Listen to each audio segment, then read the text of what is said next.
বীরভূমের কেষ্টমণ্ডল এখন আর বাঘ নেই, এখন উনি বুড়া বাঘ পরিণত হয়েছেন।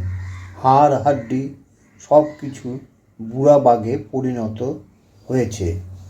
বাড়ির সামনেই প্রবল ভিড়। ভিড় এড়িয়ে তিনি যান ঘরের ভিতর, সেখানেই বিশ্রাম। একদিন এই বাড়ি থেকেই তাকে সিবিআই গ্রেপ্তার করেছিল। সেসব আজ অতীত।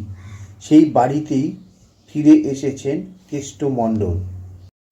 সোমবার রাতে তিহার জেল থেকে বেরিয়েছিলেন অনুব্রত মণ্ডল। মেয়ে আনতে গিয়েছিলেন, আর মঙ্গলবার কাক ভোরে তিনি কলকাতায়। এরপর পৌঁছে যান নিজের খাসতালুক বীরভূমে। সেখানে অপেক্ষায় ছিল দলের নেতাকর্মী।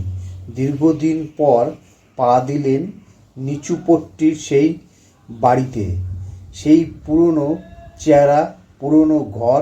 18 মাস পর এলেন, তবে জেলে থেকে কিছুটা পরিবর্তন তো হয়েছে। আগের থেকেও ওজন অনেকটা কমে গিয়েছে, প্রায় 30 কেজি।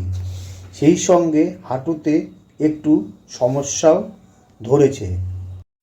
বাড়িতে ফিরে স্নান ও বিশ্রাম করেন। একাধিকবার লিকার চা খেয়েছেন, ORS খেয়েছেন। এদিকে এতদিন জেলের খাবারও পেট ভরাতে হয়েছে। সেখানে বাঙালি খাবার সেভাবে জোটে না। জেলে রুটি খেতে হয়েছে। তবে বরাবরই অনুব্রত মণ্ডল ভোজন রসিক। পোস্তর বড়া, মাছ ছাড়া চলে না। তবে তিহারে সেসব সুযোগ ছিল না। ফিরে আসার পর মঙ্গলবার বাড়িতে কেষ্টমণ্ডলের জন্য ছিল সেই পোস্তর বড়া, মাছের তরকারি। ফিরে এসে কেষ্ট বলেছিলেন, 2 বছর পর ফিরে এলাম, সবাই ভালো থাকবেন। কেষ্টমণ্ডলের পায়ের অবস্থা খুবই খারাপ। হাঁটতে গেলে তার সমস্যা হয়। শরীর একটু অসুস্থ, পায়ে বেদনা, কোমরে বেদনা। নিজেই বললেন অনুব্রত। 2022 সালের 11 অক্টোবর সেই বাড়ি থেকে গ্রেপ্তার করা হয়েছিল অনুব্রতকে। সেই বাড়িতে ফিরলেন কেষ্টমণ্ডল।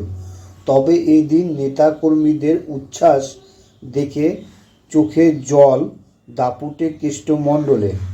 এমনকি ঘরের মধ্যে ঘনিষ্ঠ নেতাদের সঙ্গে কথা বলার সময় তিনি হু হু করে কেঁদে ফেলেন। সেই সঙ্গে কেষ্টমণ্ডল বলেন, আমি দিদিকে ভালোবাসি, দিদি আমায় ভালোবাসে। এদিন কন্যা সুকন্যার হাত ধরে গাড়ি থেকে নামেন অনুব্রত। 7 সকালে বাড়িতে চলে আসেন। বাড়ির সামনে পুষ্পবৃষ্টি, ফাটল বাজি, উড়ল সবুজ আবির। তবে নেতা মন্ত্রীরা দেখা করার চেষ্টা করলেও তার নাগাল পাননি। আর আগেকার মতন শরীরের শক্তি নেই। এখন উনি বুড়া বাঘে পরিণত হয়েছেন। এখন আর সেই বাঘ উনি নেই। আগের সেই নকুলদানা, চড়াম চড়াম, গুড় বাতাসা, এগুলান উনি প্রায় সব ভুলে গিয়েছেন। এগুলান তার কাছে এখন আর অতীত। এই সব জিনিস থেকে এখন সম্পূর্ণ তিনি আলাদা হয়ে গিয়েছেন। তার কোমরে ব্যথা, তার হাতে পায়ে গায়ে ব্যথা, হাঁটা চলাচল করতে খুব অসুবিধা। সেই হিসাবে বাঘ এখন বুড়া বাঘে পরিণত হয়েছে।